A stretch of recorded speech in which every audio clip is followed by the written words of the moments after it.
Hello, my name is Henry Keane. This is News Pulse. I know you've been waiting. Yes, this is UATV, and welcome to the daily segment. Today in the episode, Ukrainian deep strikes continue their treatment, freeing Russia from its oil addiction and has already burned 45% of Russia's refining capabilities. Zelenskyy announced mutual war losses. Tusk sends Patriots to Ukraine. Trump is not certain about licensing them again. Meanwhile, in all that surrounding political mayhem, Ukrainian armed forces remains the force that continues to dismantle Russian logistics in Crimea, clearly showing the occupiers it is going to get way worse, so maybe consider getting the hell out, back to Russia.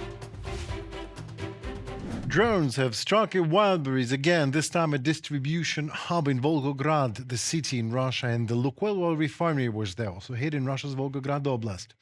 Wildberries distribution hub is a logistics complex with an area of 44,000 square meters. Was, better said. It is a huge key logistic hub for the Volgograd, Astrakhan and neighboring regions. Refinery Lukoil is one of the largest oil refineries in Russia. The plant generated gasoline, diesel, aviation fuel and other petroleum products which may be more important for the economy of the region and the supply of fuel to the civil and military sectors.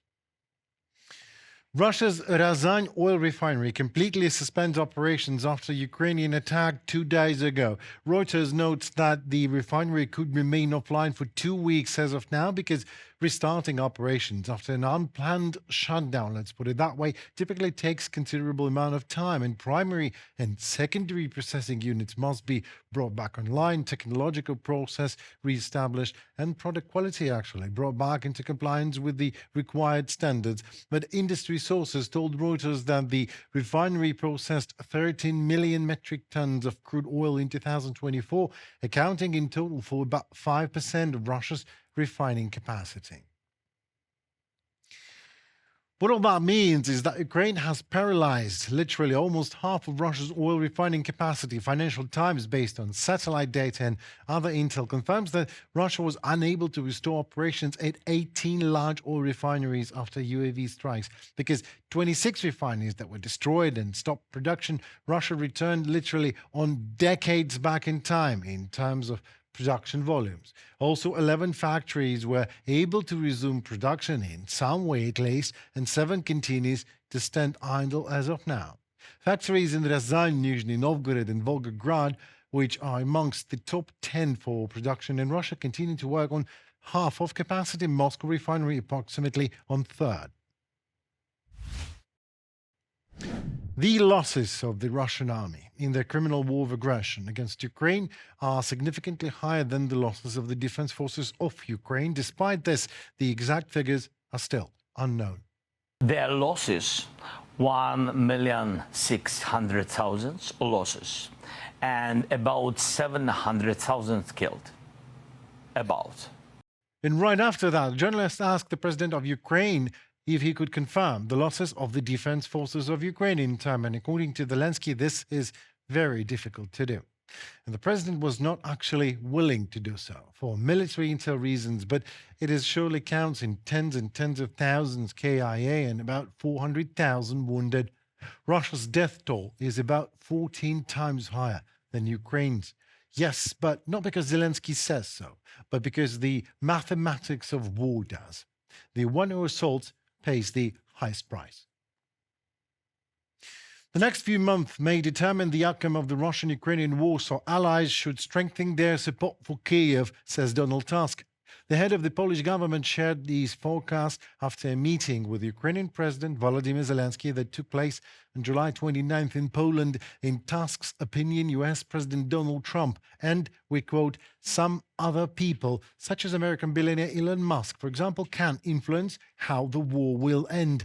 Tusk also said that incident with the Russian missile only strengthened his determination to continue supporting Ukraine.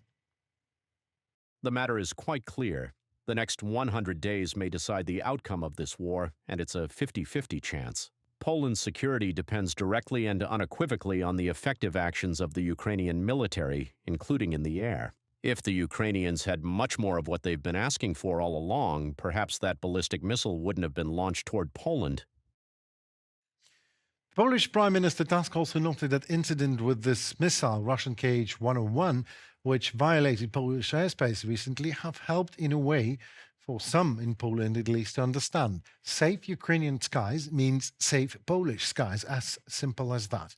After this incident, we will consider as soon as possible the issue of further assistance to Ukraine, in particular the transfer of additional missiles for the Patriot systems, he said during a meeting in Washington on July 28th. Ukrainian President Volodymyr Zelenskyy asked Donald Trump to urgently provide a package of interceptors for the Patriot air defense system. As Volodymyr Zelenskyy has confirmed many times, actually, in a meeting with US President in the White House, he discussed licenses for the production of these Patriot interceptors. While, as the Financial Times notes, that Trump now just recently said he was, quote, not sure whether Washington would grant Ukraine a license to produce Patriot missiles, adding that, quote again, we are considering the issue. It's an extremely powerful weapon, and we have to be a little careful about who we license it to. We don't actually license the equipment.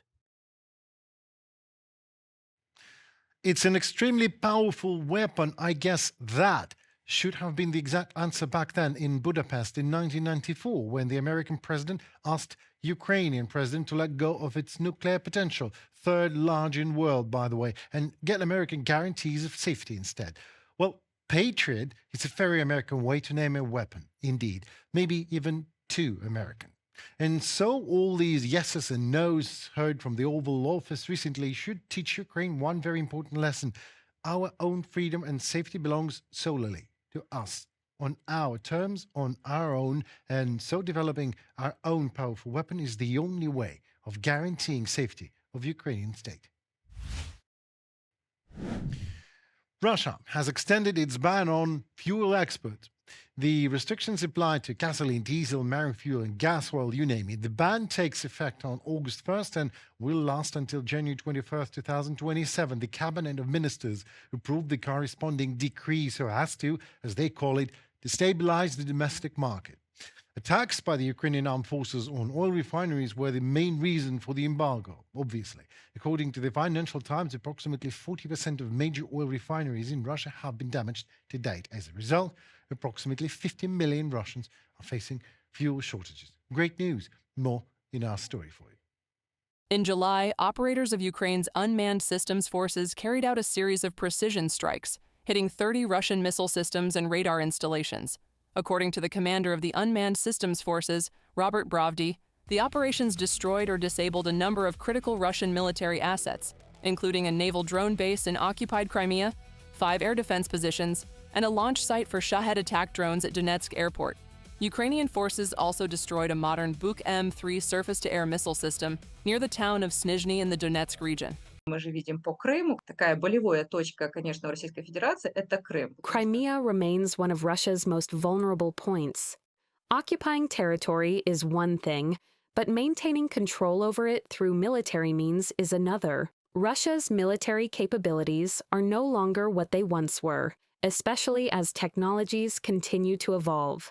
That's why Moscow is trying to eliminate this vulnerability and reduce its dependence on Crimea. We already know that Ukraine has managed to disrupt part of Russia's logistics network, particularly the supply of military equipment moving through the Crimean direction. Ukraine has officially updated its list of priority military and infrastructure targets on the temporarily occupied territories, including Crimea. President Volodymyr Zelenskyy announced the decision on July 30th, following a meeting with the country's senior military leadership. The revised operational priorities were approved after briefings from Ukraine's Armed Forces Command. The updated target list is aimed at the complete isolation of the occupied peninsula and includes key logistics routes, military infrastructure, air defense and electronic warfare systems, as well as critical fuel and energy facilities used to sustain Russian forces. Our mid-range strike operation against Russian forces and positions in the temporarily occupied territories of Ukraine, including our Crimea, is ongoing. We have updated the list of priority targets for these operations. I have instructed the Commander-in-Chief of the Armed Forces to strengthen information sharing and coordination with the military leadership of countries in our region. Volodymyr Zelenskyy, President of Ukraine, on Telegram. The campaign against Russian military infrastructure in occupied Crimea has evolved into a large-scale, coordinated effort to systematically isolate the peninsula. Since late June, occupation authorities have maintained a state of emergency across Crimea and Sevastopol, following a growing number of large-scale Ukrainian strikes. Ukraine's defense forces are implementing a strategy informally referred to as the Crimea Switch-Off Operation, conducting daily combined attacks using missiles and kamikaze drones against multiple targets. Over the past week alone, strikes have hit the Vardiiska airbase, where more than 20 explosions and secondary detonations were reported, an early warning radar near Olenivka, as well as Russian logistics depots and air defense/electronic warfare positions. For the first time in history, we are achieving this without a ground operation. We are creating conditions that make it impossible for Russian forces to remain there without losing a single Ukrainian soldier. It is a long-term, complex, and highly effective operation that is now underway. Robert Magyar Dobrovdy, commander of the Ukrainian Unmanned Systems Forces, in an interview with Irish journalist Callan Robertson.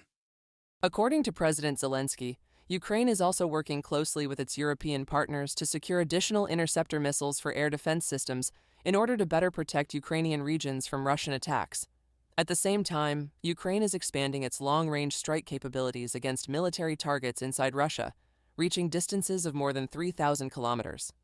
The primary objective is to disrupt Russian military logistics, complicate the production of weapons components, inflict economic damage on the country's oil sector, and increase pressure on the Kremlin to pursue a diplomatic end to the war. Reported by Victoria Chistyukina, UATV News. Well, that's it for today and almost for this week. I'm Henry Kim, we're UATV. We thank you so very much for being with us this week. We appreciate your presence and time and effort a lot. Please also share, comment, and subscribe to UATV, to our channel. We got you covered next week on whatever it holds for all of us, but always in a bit of Ukrainian perspective too. Stay safe and see you soon.